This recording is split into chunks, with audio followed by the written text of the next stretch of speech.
Hi, my name is Martin Purnell, and welcome to Off-Grid Christianity, a weekly podcast for those who go or don't go to church and for those that are disillusioned. This podcast series is to encourage you via conversation and not necessarily change your mind prior to listening. You can contact us as well by email ogc@accessradio.biz and check out our Facebook page, Off-Grid Christianity. So please enjoy today's guest, who grew up on a farm in Northern Ireland but followed a career in IT based in England. In 1988, our guest went to a Benedictine Monastery on the Isle of Wight. Having studied IT and psychology, he eventually discovered spiritual direction and imaginative contemplation that brought the Gospels to life. Our guest studied to become a Jesuit, and a love of hiking and pilgrimage emerged when he and a friend begged their way across northern Spain. In 2011, in memory of his brother Donal, who died by suicide, he walked the Camino de Santiago and consequently wrote a book about this. So, what is a Jesuit priest? Why did he write Redemption Road, Grieving on the Camino? Why did he write another book, Finding God in the Mess, Meditations for Mindful Living? What is Ignatian spirituality? What is the best way to deal with blisters on your feet? All these questions, it gives me great pleasure to welcome to Off-Grid Christianity, Father Brendan McManus. Brendan, thank you so much for allowing us to come down today and be here in your fantastic surroundings of the office, right in the centre of Belfast. It's great. And that would explain why there's a bit of echo today as well. Thank you so much, sir. How are you doing? Welcome. I'm doing really well. It's good to be here. I've had a great summer on the road, walking different places, so... Well, no doubt you'll tell more about that later on. But before we go elsewhere, 5 important questions for you, if that's okay. Or not so important questions. Question number 1, Brendan. If you could invite anybody from history for an evening meal, alive or dead, so that you could ask them questions, who would it be? It has to be the founder of the Jesuits, Ignatius Loyola, that ultimate pilgrim back from the 16th century. I mean, he's the guy that started the whole Jesuit thing, the Ignatian thing, that kind of brought about this way of communicating with God, that God is immediately available to us, to our experience, and that we can pick that up by reflecting on our experience. At the time, it was just an extraordinary breakthrough. You know, God communicates directly with us, and we can pick that up. Obviously, you need some kind of rules of thumb and you have to be careful, but there is a way of doing this, which the Jesuits have built on, and it's turned into a huge thing. But to talk to him and to get his story firsthand, because I'm fascinated about what happened, because he was living one life, the life of a soldier, and he was swashbuckling, and he was a woman's man, and he was doing all this other stuff, quite violent by all accounts. And then he turns into this saint, this holy man. And that transition fascinates me. How did he do that, and what happened, and the way that God led him? Obviously, the injury that he got in 1521 in the battle in Pamplona, that was the key moment. He was convalescing from the injury. It seemed a disaster at the time. That was the beginning of his experience of God. Convalescing, things weren't working out. His life was over, so he thought. So things started to happen for him. That's what fascinates me, that particular moment. Is that what is referenced by the cannonball moment? That's exactly what that is, the cannonball moment. The cannonball shattered his leg in 2 places, broke one leg and damaged the other. And then he was convalescing for months back at home in Loyola in his castle. And he just happened to notice, what was happening to him. He was having 2 different types of daydreams, or fantasizing about 2 different lives. So one life was the swashbuckling hero and winning the hand of this famous lady, big romantic ideal. And he noticed that after that, it left him dry and empty. Initially, it was exciting and filled him full of stuff, but left him empty and dry. And then he dreamt of outdoing the saints, you know, St. Francis, St. Dominic, being a pilgrim, going on the road, eating nothing but grass or herbs from the side of the road, really extreme in some ways. But he noticed those daydreams left him enthused and full of energy. And eventually he figured out that this was God leading him away from the romantic hero thing and more towards the saint end of things. Obviously a total reform of his life. And it was to take him many years. I reckon took him about 15 years to make the transition. and God was leading him along the way. But it's fascinating, Yeah. the change from one extreme to the other. And obviously, it relates to my own life.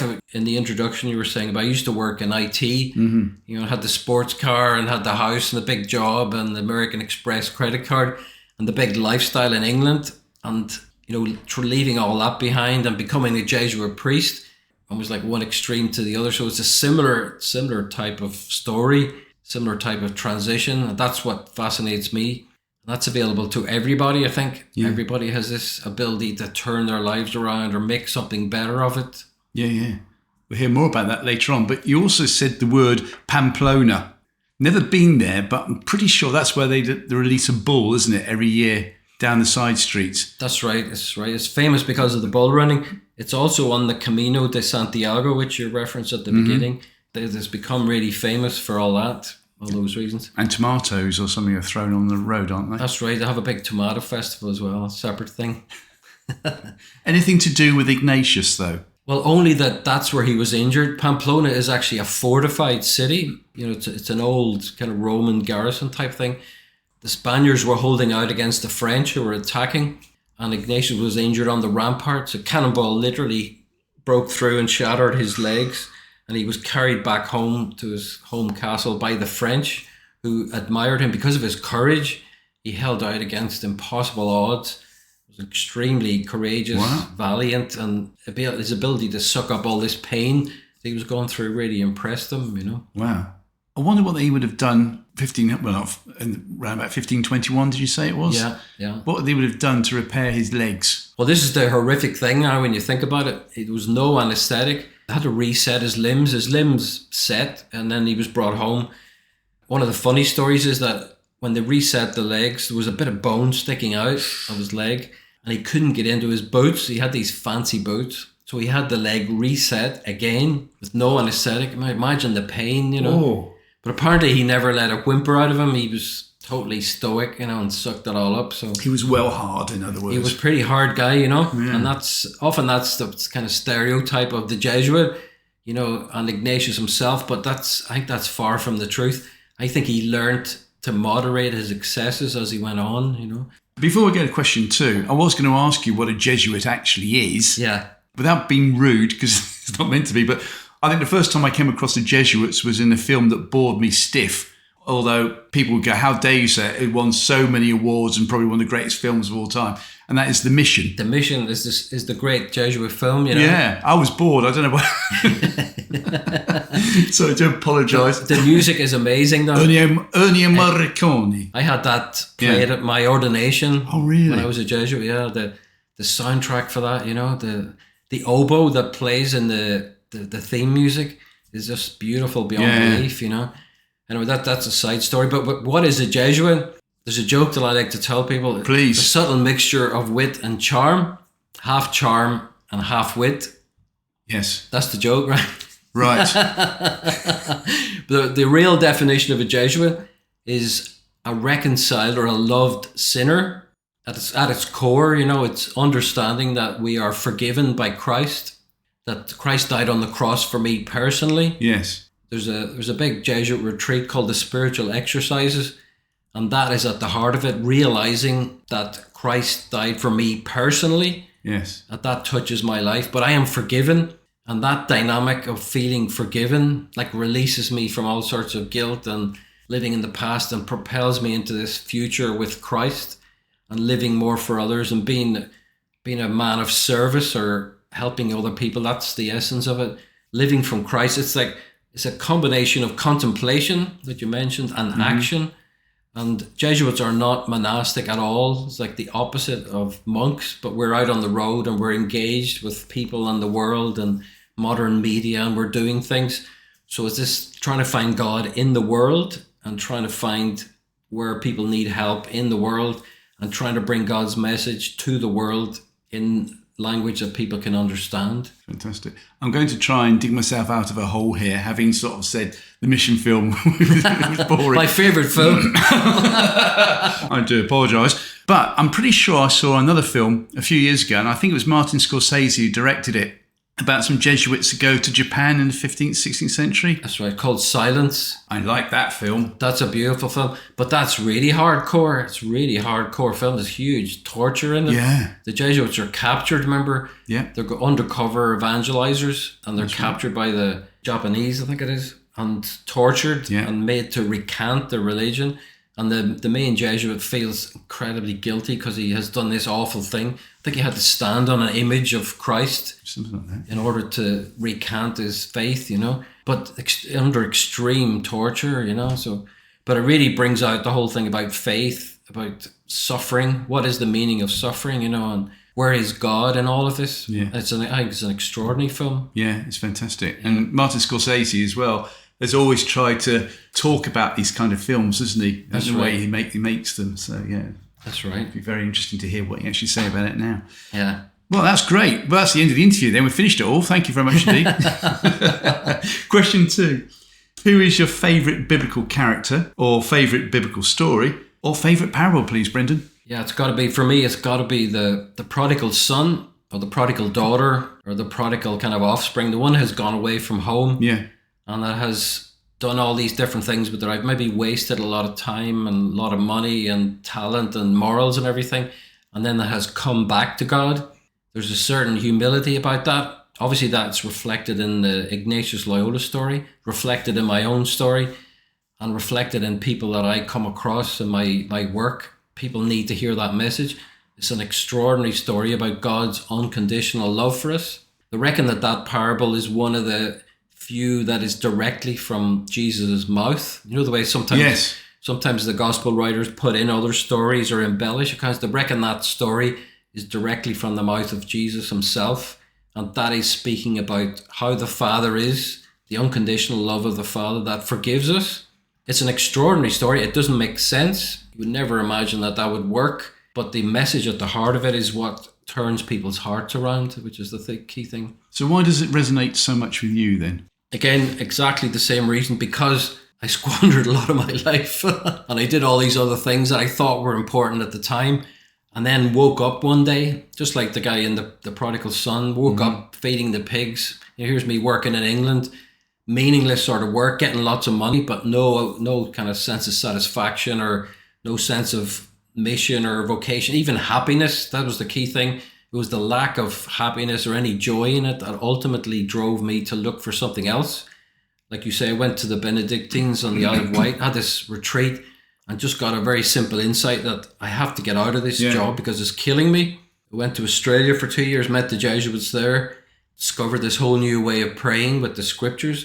I was actually praying with the story of the blind man in Mark's Gospel, chapter 10. And that's another story about forgiveness. The blind man is called by Jesus and gets up off the ground, throws off his cloak and walks into this new life. So you can see how that story really appeals to me. It reflects my own life story, and it reflects the job that I do, is communicating God's mercy and forgiveness to people. That is liberating for everybody concerned. Got to ask, what sports car did you have? I had people always ask me that, especially young men, but it was a Mazda RX-7. Oh, was it? You know that, with the pop-up headlights and the rotary engine. Yeah. It was a big car back in the time, Anyway, it was one of those things, I always say to people, I might have left it in a lock-up garage somewhere just in case I ever pack in the Jesuits. I used to be a bit of a petrol head, the way into cars, growing up on the farm. Cars were everything, and having a car and being mobile and being on the road, But that's all behind me. Obviously, I'm a changed man. Well, if I had the keys, then here you are. Let's go for a quick ride in your RX-7, see how much you miss driving it. Absolutely. Normally, when someone suggests that it's the parable, they choose the parable of the prodigal son. I normally ask them the same question, so I'm going to ask you this question as well. Who was the most disappointed to see the prodigal son return? I was the older son, obviously, in that parable. That's a key part of the story as well. And to say that we are both the younger son and the older son simultaneously, and that's been my own experience as well, that you find at different times in my life, I find myself identifying with the younger son and then later moving into the older son, that sense of judging, you know, that sense of begrudging this love that the Father dishes out and not feeling it myself, you know. So I think it's part of that process of faith. Means you take up these different positions at different times in your life, and you learn different things, and you have different challenges, and God still works with you through that, you know. So that sense of, here's a whole spectrum of different approaches to this, you know, and identifying with different parts of it and moving on is the key thing on that journey of faith, the journey of God releases us from our past and from grudges, from anger, resentment, and brings us to a new future. Yeah. That's a great answer. Wasn't the answer I was looking for, though. Okay. You tell me. It could be a very short interview when I give you the answer.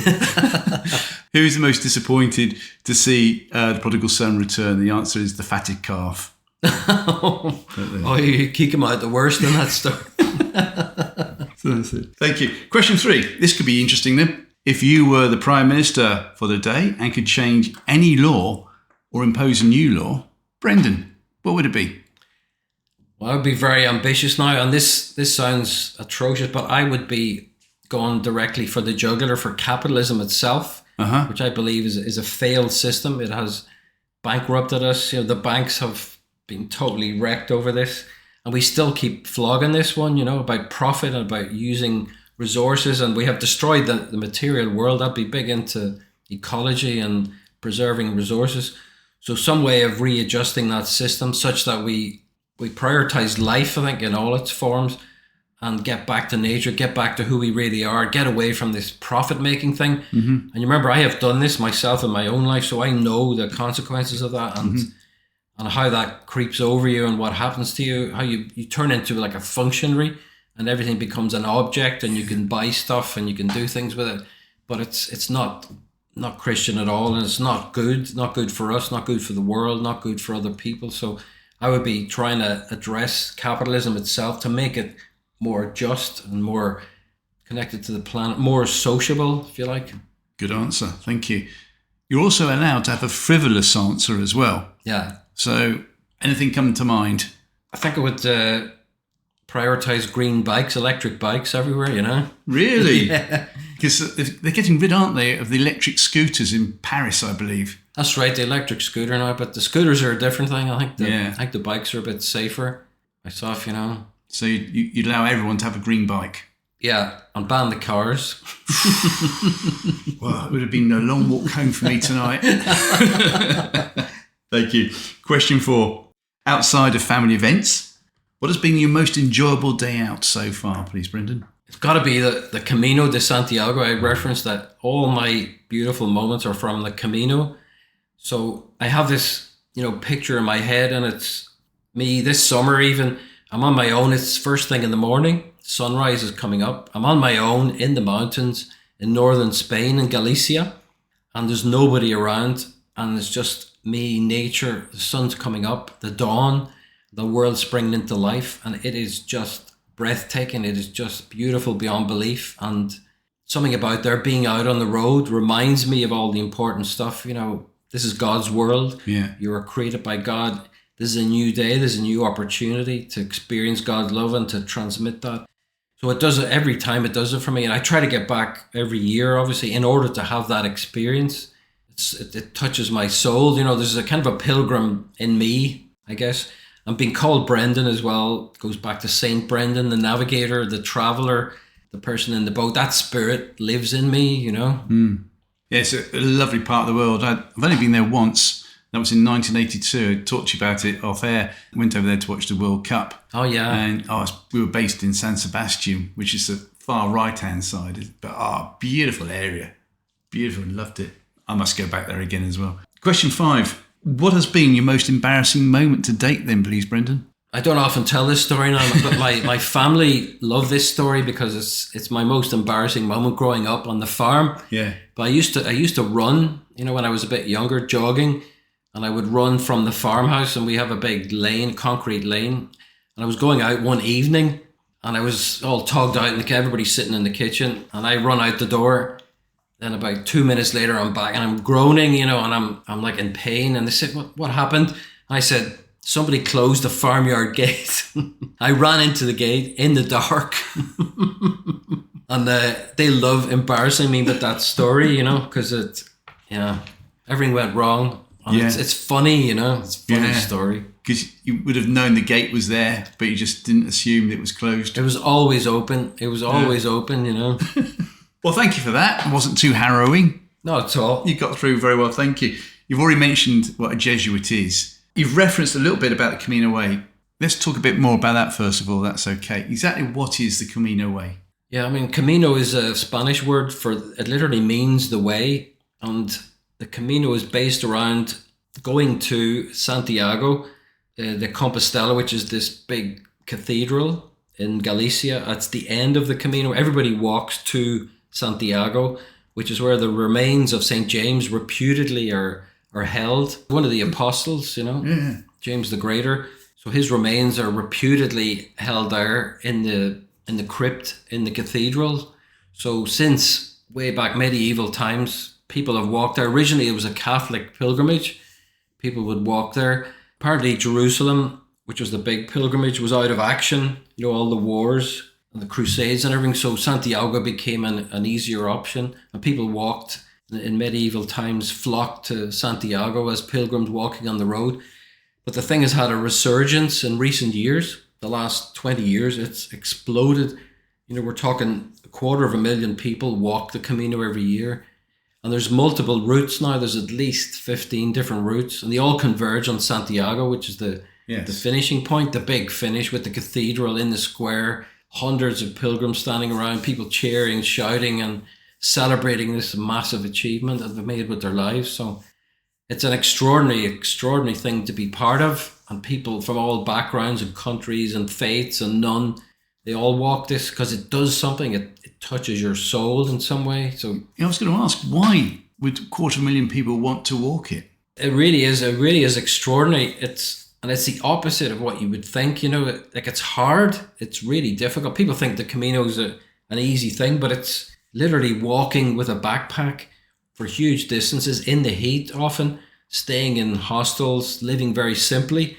And it's like the antithesis of the kind of the modern life, ease and comfort and distraction and all this. It's like being in your body, walking, giving up things, and you have all this time to think, amazing time to think.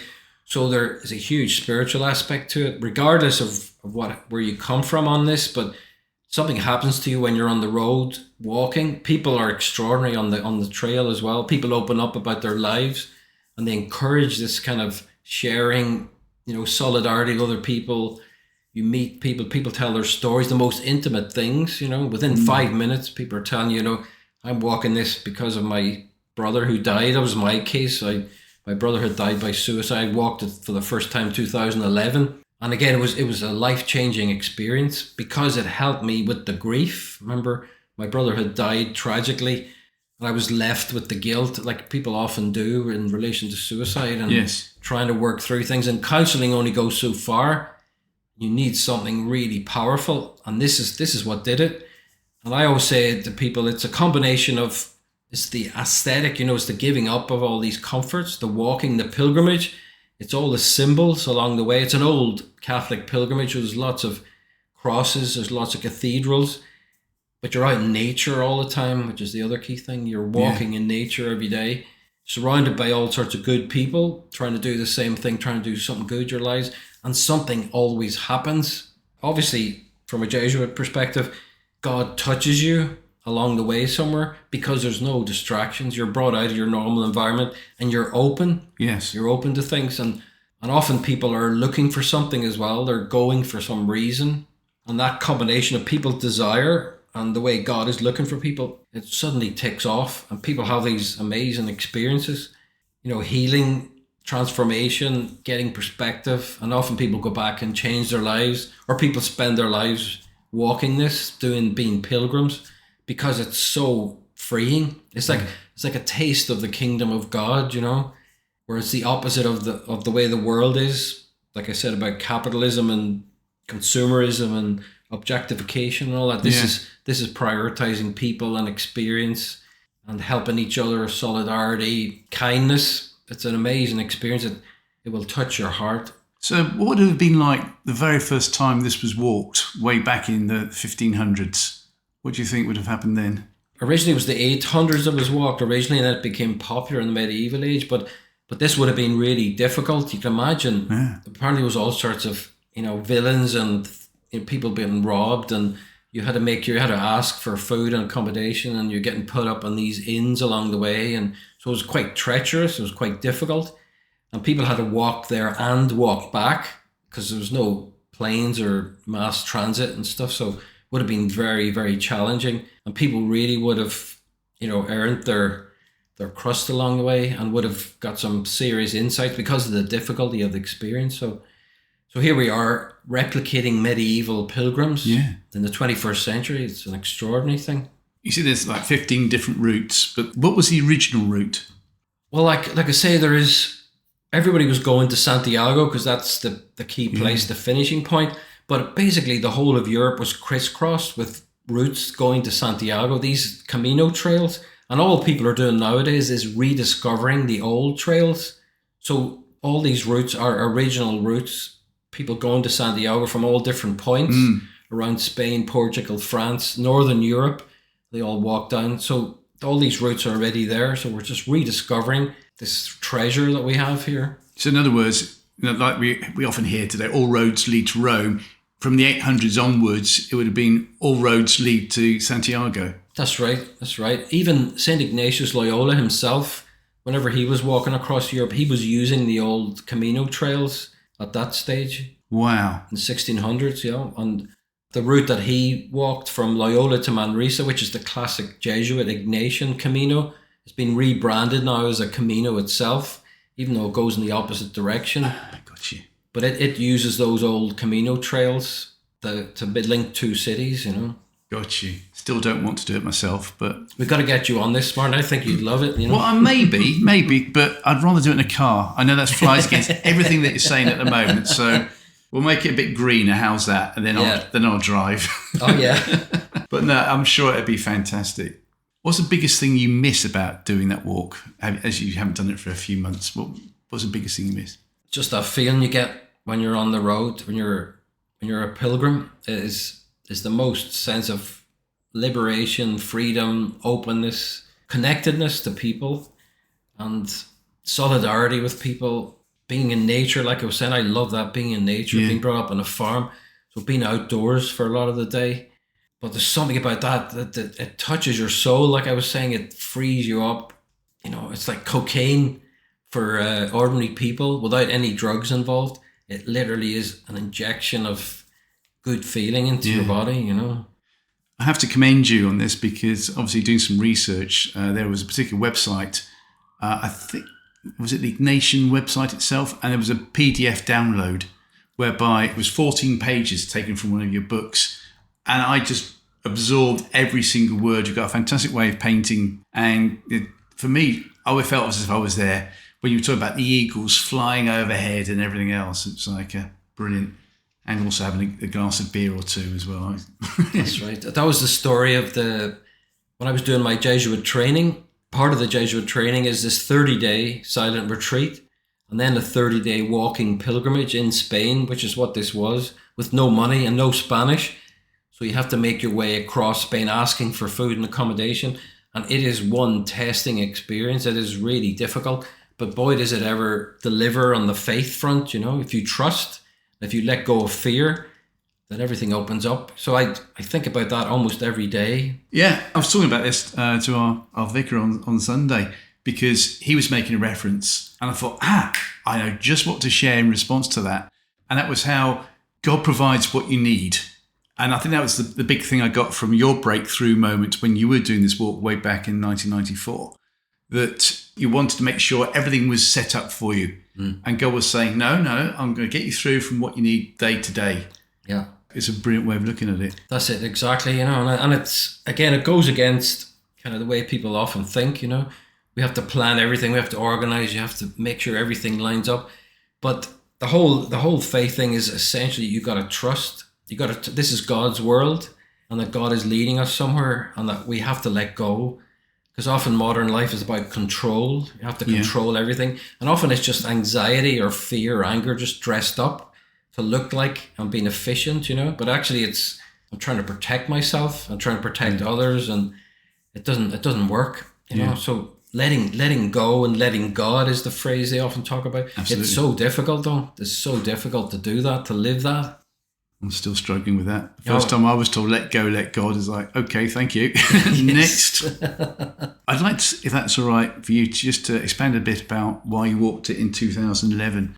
Because funny enough, I was chatting to a friend of mine today who's currently in Spain, and his own son, who's heavily involved in a big church back in England, they're all grieving over someone who committed suicide 2-3 weeks ago. It really has affected the church. So for those that are going through a similar thing, what do you remember the good things about your brother, and why did you feel that walking the Santiago Camino was the way to remember him? Yeah, so my brother Donal, it's obviously a very painful episode in my own life, and something that has kind of shaped and formed me in many ways. You don't have to talk about it if you don't want to. No, I'm happy to talk about it. I have written about it extensively, but suicide changes your life, obviously. Yeah. It's the loss of someone close to you, so you have to refigure everything, and you have to refigure your faith. This is the thing. Often we unconsciously make a deal with God. I'm going to be a good person, and you look after everybody. Something desperate happens, you think, what's God doing? So you have to redo all of that. But like I said, it took me 6 or 7 years to get back to normal, to work through things, to attend the suicide bereavement groups. Great humility is needed here to accept help. And I often say to people, get all the help you need, because serious stuff happens in your life and you have to get serious solutions for that. So I took all the help that I could get and worked through a lot of stuff and did counselling and went to support groups, etc. But there was still something missing. I was still carrying the grief and the guilt, the sense of guilt is something that gets suicide bereavement survivors. People feel, I should have done something. And, I know for a fact I did everything I could and more, but I still was left with this guilt. So the Camino did the business for me. It really helped me enormously. Why? To let go. Again, it's one of those mysteries. It was a really tough walk. I did the entire walk from the French border, which is 500 miles, for 5 weeks, walking on my own. And I had all sorts of injuries. I had 5 different injuries at different stages. Nearly gave up a couple of times. Crawled into Santiago literally on my hands and knees. I was so exhausted and done in, and injuries and fatigue and run down and depleted and every single thing. And I thought that was it. I thought, this is the end of it. I've done it. And I had brought my brother's t-shirt with me. The last kind of thing I had, the last connection to him. And I wanted to put it on the altar in Santiago as a symbol. And I did that as a priest. I was able to get up on the altar during Mass. I was wearing the t-shirt underneath the vestments, Wow.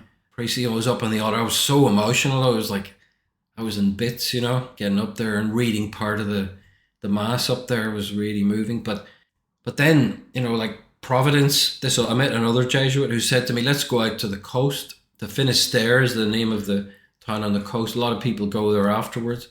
And I saw these people burning their gear, burning their hiking gear. It's kind of like a ritual, post-Camino ritual. Okay. Like a purgation of my old life. So I saw this happen. I thought, it's weird, And then I had this insight. I have to burn something. There's something that I have brought all along the way to here that I have to burn. The t-shirt, And I thought, I can't. I was just so emotional, and I thought, I can't do that. But then I had a real strong, this is what God's inviting me to do. So one morning on my own, out on the remote, peninsula there at the end of the world, Finisterre literally means the end of the world. I burnt the t-shirt one morning, completely overcome with grief. It all came out in one go. Just kind of cathartic meltdown at the end of the world. But boy, did it help me. It just happened to be exactly the right thing, just the right thing that I needed at that moment. And I came back home without carrying that burden, Wow. I was a changed person because of that, and released from this thing I'd been carrying, so you can't buy that, Yeah, it was symbolism. It was symbolism, and I often say to people, the Camino is about symbol, ritual, and pilgrimage, about walking, having a goal, and all the symbols help you, and the ritual helps you to embody that. Your desire for release is embodied in burning the t-shirt, and it happens to be exactly the right ritual, fits in at that moment. that brings you to another place, you know. Excuse my ignorance. You mentioned there the word purgation. What does that actually mean? There's a kind of a religious sense to it, but I'm just meaning in the sense of there's some burden you're carrying that you need to let go of, and you need to get that out of your system. So for me, it was the tears, the uncried tears that I needed to let go of, and being there at that moment. Having walked there was the key thing, right? Having walked 5 weeks and all sorts of challenges, and I see that now, looking back from the end of it, it was like preparation for this one moment. And it was all about letting go. Remember I mentioned letting go control? Yeah. And it was all about letting go. Don't be hanging on to things. Don't be thinking you're in control. You're a great athlete. You can do all this. Be humble. Accept that you can't do stuff. Accept you need God's help. And pray with everything, you know, pray with everything you've got and ask God for what you need. So here I was given this gift at this one moment, this thing that I really needed, which, as I say, had an enormous impact on my life, my mental health. My spiritual life was reborn out of this, you know. I had this different sense of God, different sense of my brother being with me. Yeah. The whole thing just fitted together. So that was when I wrote the book. It's called Redemption Road, which is the story of me on the Camino, doing it for my brother who died by suicide and getting this relief at the end of it. So that book changed my life as well, to say that as well, that writing that was another form of kind of therapy, getting it out. Also, it was helpful for other people. A lot of people in exactly the same situation, looking for similar kind of advice or help. And I'm saying, this is what helped me. I actually wrote that down as a quote. Redemption Road is about letting go of the anger, guilt and sorrow that have been weighing you down. Where do you stand now with guilt? Guilt is one of those things, we kind of live with that a lot of the time, but I don't suffer from guilt anymore in that sense. Guilt and shame can often be unhelpful. Because take my brother's example for a second. There's no point in me feeling guilty. Something that, you know, I missed an opportunity is like thinking ideally about what might have happened in our lives. Things are messy.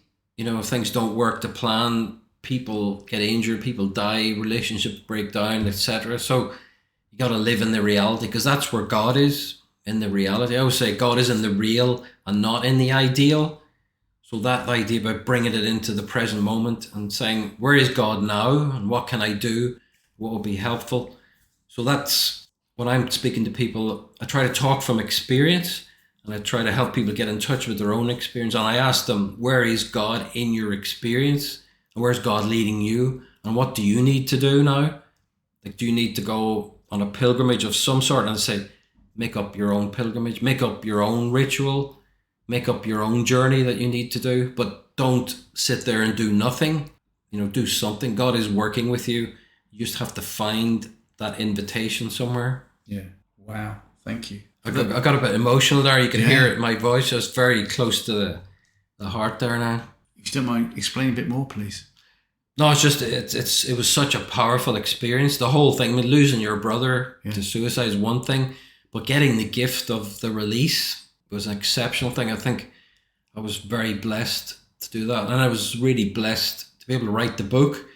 And I had a very good friend who was she's the Jesuit media person, Pat Coyle. She helped me to write the book. I mean, I couldn't have done it myself. She was a journalist, so she coached me and brought me through it. And I was on radio, and I traveled up and down the country on the back of the book. And the book changed my life, and I moved into suicide bereavement ministry for a number of years, because it's kind of unique being a priest and losing someone to suicide and writing a book and be able to talk about it. Yeah. So I had a couple of years of just doing that. And then I got the insight, and this is a classic Jesuit thing, that I got the insight that you have to move on now, because revisiting an old wound is difficult. You can hear it in me there. It's not that pleasant going back to it, and you don't want to be digging into it all the time. So it was another Camino I was doing in Spain. I got injured. I bust my knee, and I had to abandon. I had to come home, and I was recuperating. I was recuperating in Belfast, and I got the insight, this suicide bereavement stuff is too much, because I was injured, because I was so burned out. Yes. I wasn't in touch with myself, and I made a mistake, and I failed, etc. So, you know, life teaches us. Yes. And God is in the experience, just like Ignatius Loyola. Ironically, you know, I was limping across Spain, and I was recuperating at home. So Yeah, as you said, only you didn't have a cannonball this time. Not quite, but it was pretty close, you know. Would it be right and fair, do you think, then, for those that are hearing this and going through similar feelings of guilt, to actually turn it around and say, let's look on a positive thing, a nice memory. So would it be fair for me to then say to you, we've talked about his name, I know nothing about Donal, so perhaps you could just share something that's really nice and really good. Oh, yeah. He ended up running the farm back at home. I left the farm and he took it over. So he worked the farm for many years. He was extraordinarily generous. He was really intelligent. He had a PhD in like construction engineering. Really smart guy and incredibly charming, funny, and outgoing, and just a lovely person, but so kind, exceptionally kind to people, and looked after people and went out of his way to help people who were in trouble, and took people in that were destitute and looked after all sorts of people. Amazing. I mean, he was an inspiration, kind of a Christian model. He was a very, very devout believer as well. That's good though, isn't it, to remember those nice things? It is, you know, it's important to remember the nice things, and to, you know, with suicide especially, you have to be able to put that behind, you know, it's not the person, that does not define the person, that they're much more than that, you know. Yeah. Yeah. So you can't feel guilty about having those nice thoughts about somebody. No, exactly, you know, exactly. But it's a journey to get there, just like me on the Camino and the release I got, and then to get to this new place with my brother. That's a wonderful journey, but there's no shortcuts. You have to go live the process, you know. So in closing this particular chapter, for those that are listening today and are thinking, do you know what, I'm going through that, or I know someone that's going through the fact that they've lost a loved one through them taking their own lives, what would you say to them? I always say to people, get help, you know, connect yourself to other people and pray with the issue. Remember I said God is in the reality of where you are. So there's always things you can do, and there's always solutions, and there's always a way of moving stuff on. And you have to use everything at your disposal, whatever access you have to mental health services or groups or support groups and solidarity and other people. But you have to get out there, you have to do something, you have to walk your journey with great integrity as best you can. And it is very I've been there myself. It is devastating to have to go through that, but it will rebuild you as a person, and you will get these amazing insights, and you will learn things you never believed, and God will touch you in a new way. Your faith will be reconfigured because of this. So it's a paradox. It's the opposite of what you expect, but there is good things in store. There is hope in store, and you have to keep that alive. Even sometimes it seems like the darkest night. God is with us, especially in the darkness. Yes. That's what our theology teaches us, you know. And for those that are actually going through that feeling of, I want to end my life then, what would you say to them?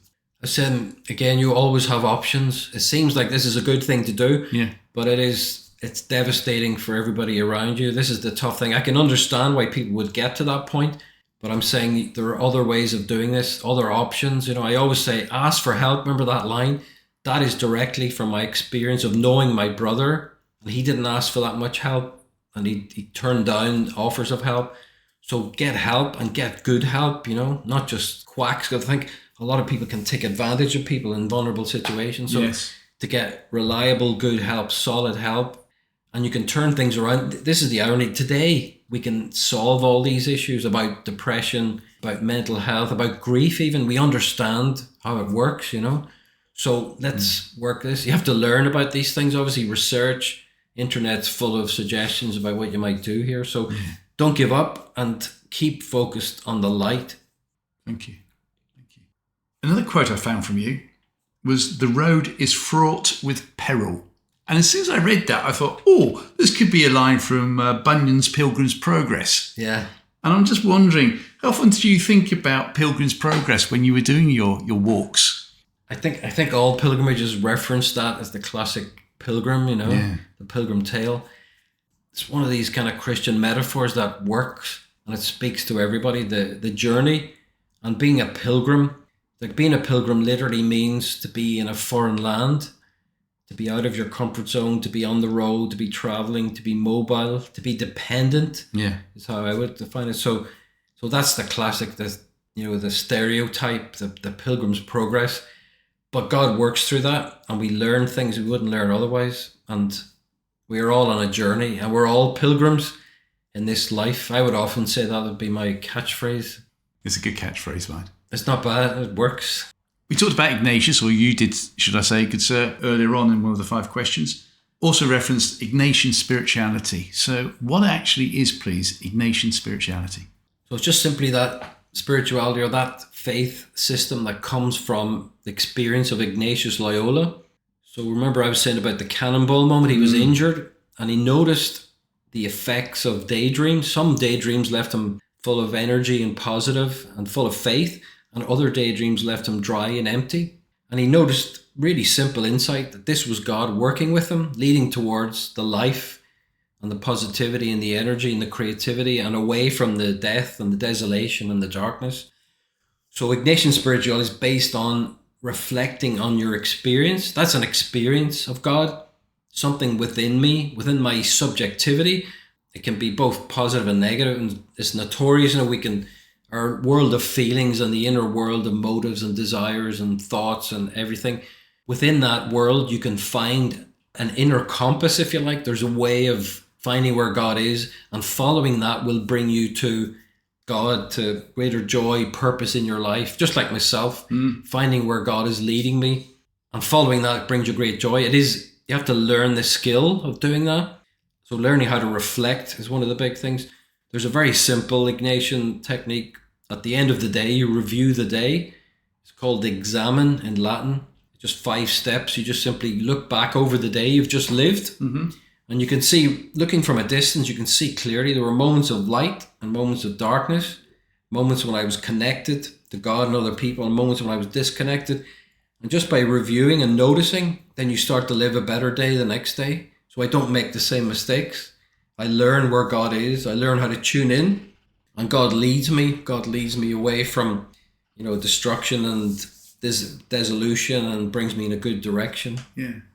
Obviously, what you've been through, especially if you're trusting God, He will take you through stuff that maybe 30 years ago you couldn't understand. And then it will suddenly come to the forefront again. Oh, now I understand why I had to go through that. And you chose 2 subjects at university to study, IT and psychology. Yeah. I couldn't think of 2 more opposites if I tried. And yet psychology now is obviously, I would have thought, paying dividends now, isn't it? Exactly. They often say that Ignatius Loyola was the first psychologist. Oh, really? Yeah, because he started to look at the inner world, people's inner world of thoughts and feelings and emotions, to start to make sense. So that is modernism, the turn towards the human person, the subject, and subjectivity comes from this. We have this whole world inside of ourselves. So making sense of that inner world, that's what it's all about today. That's where it's all happening. People are looking for solutions for anxiety, for stress, for fear, crippling emotions. How do I deal with these things going on in my life?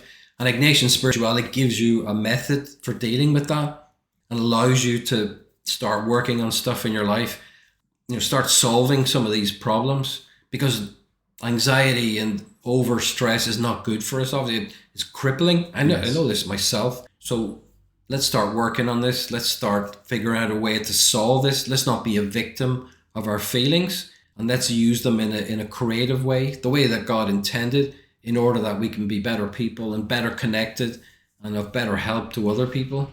Because one of the books you wrote, Finding God in the Mess, that is a great title. Why exactly did you write that book? I wrote that with a friend of mine, a very good friend of mine, Jim Deeds, who is he's a bit of a poet and a bit of a storyteller himself. But remember I referenced that I had gone on the Camino 2015 and I bust my knee. Yeah. I was in a cast. I was recuperating at home, and I was looking on Facebook. I was kind of mindlessly scrolling, and I saw this guy, Jim Deeds. I knew vaguely, and he was writing these poetry and stories. And I thought, my God, if I could get his stories plus my experience and some of my photographs, we could do an amazing thing, Yeah. And of course, I did nothing about it for like a couple of weeks. But then I approached him, and he said, "Yeah, let's do it." And that was the title that the editor picked. Originally, we called it Meditations for Mud, I think it was, which is a bit of a crummy title, but but it was that I was coming from this experience of being injured, and obviously My brother's suicide and grief was behind that again. So finding God in the mess just seemed to be exactly what we were trying to speak to. Yeah. And trying to help people who are in a mess. So in the book we reference, anxiety, anger, grief, depression, death, all these things, the mess that people find themselves. And we're just simply saying God is in the mess with you. And that is often a liberation for people. People think I have to be free of this mess before I can find God, Yes. But obviously that's not true at all. In fact, the opposite is true. God is more with us in the darkness, in the mess, in the difficulty, in the trauma of things. God is powerfully working with us if we can tune into that. So just simply trying to give people a few tools. Let's see where God is in this, and let's work with this problem that we have, and let's bring God into this. So I said, let's pray with the problem, let's pray with the mess and see what happens. That's much more effective and healthy, and it helps you. It brings God's power to bear on the actual problem, which is what you want. I was told by somebody it still is a psychologist, for me personally, I had to stay in the mess until you could start to feel exactly why you're there and what you can do. I think that's what you're trying to say, isn't it? That's it, exactly. That there is a gift in the mess. This sounds crazy, or there is a grace in the mess. There's something that you have to unlock. Like think about my brother's grief, for example. I had to work through that mess, huge mess. It took me years to work through that. But getting release from that, getting the insights, being able to work through that, being able to process that experience, very painful experience.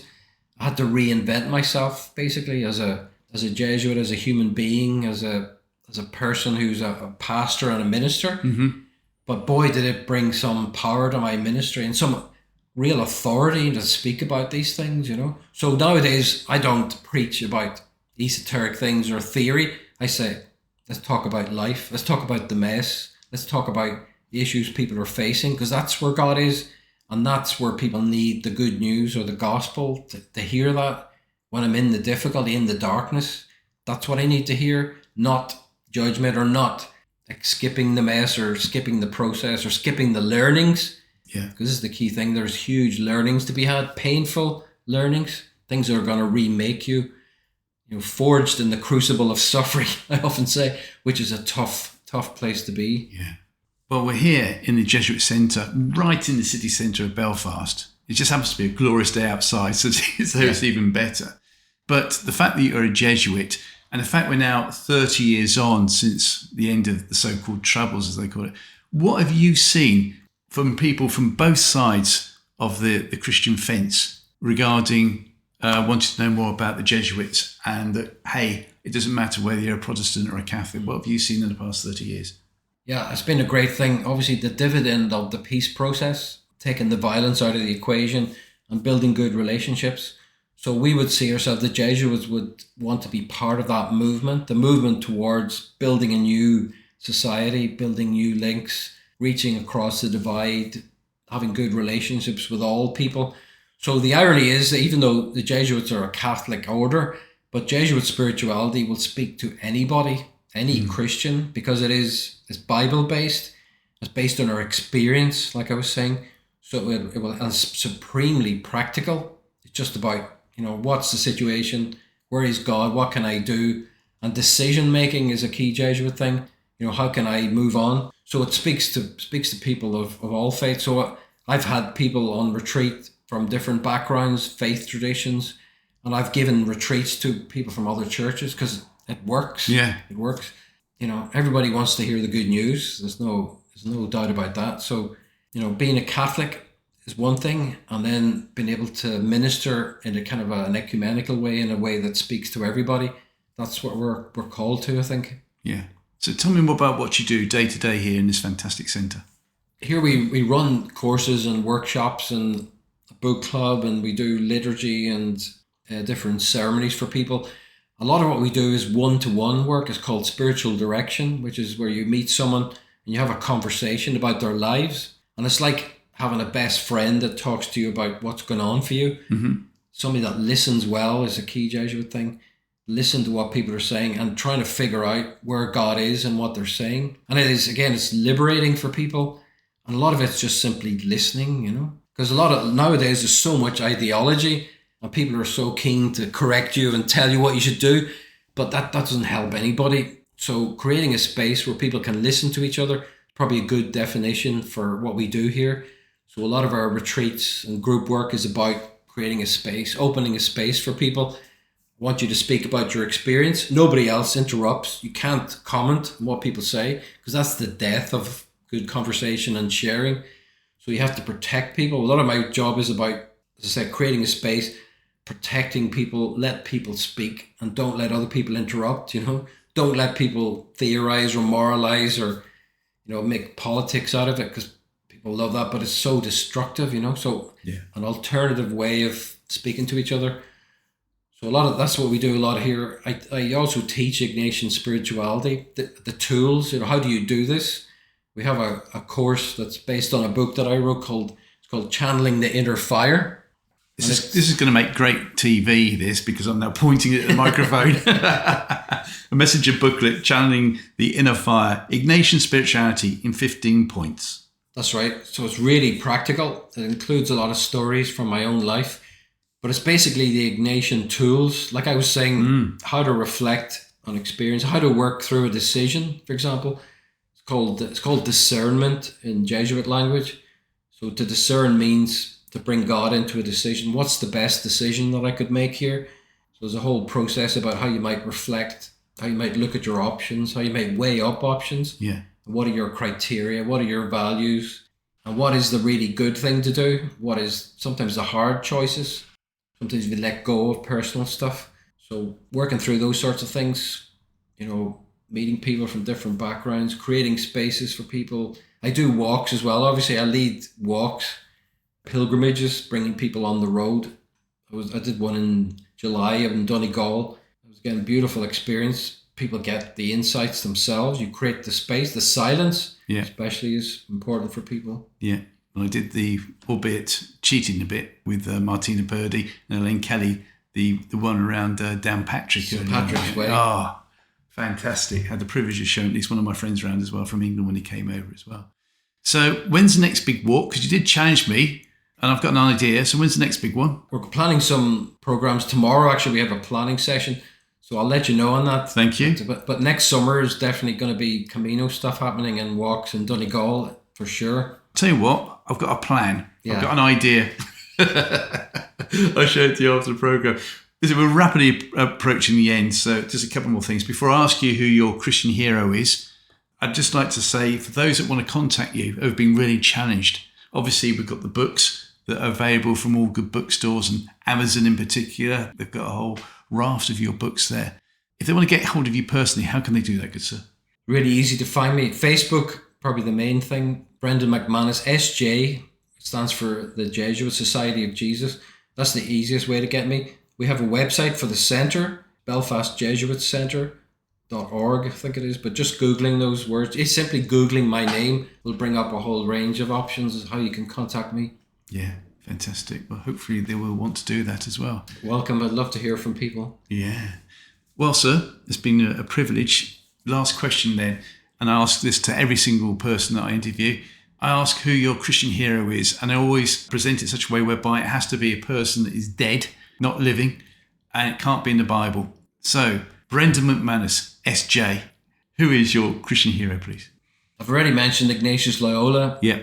And he's obviously my hero in so many ways. His ability to put that system together and communicate that and build a whole retreat system around that, and the way he's changed my life and the way that I've been able to use that to help other people has just been an extraordinary gift to me personally. I've moved from being a capitalist, basically working in England, to being this person that's trying to help other people and is on the road, is a pilgrim. And I write a lot and I publish stuff on Facebook. You can see this publicly available. So trying to help people in their lives, understanding people have difficult lives. Yeah. Using Ignatius's insights to help people to move on, to get help, to get out of difficult situations. It's a wonderful life. I'm so glad to be living it with his help. It was brilliant. As we're talking about St. Ignatius then, did his leg ever heal at all? He always walked with a limp. And in the end, one leg was shorter than the other. Oh, really? Remember, because he had it reset, had a bit sawn off. Yeah. One leg was shorter. He limped for the rest of his Sorry, he had life. some of it sawn off. That's right. Remember I said they couldn't get into the boot? Yeah. So we had a bit sawed off the leg with no anaesthetic. No. Yes, we won't go into that. It's very graphic. That and an aesthetic. Oh, my goodness. Yeah. Wow. Brendan McManus, thank you so much for giving valuable time to us today. It's been a sheer privilege. And I'll talk to you off air now about my cunning plan. Thank you.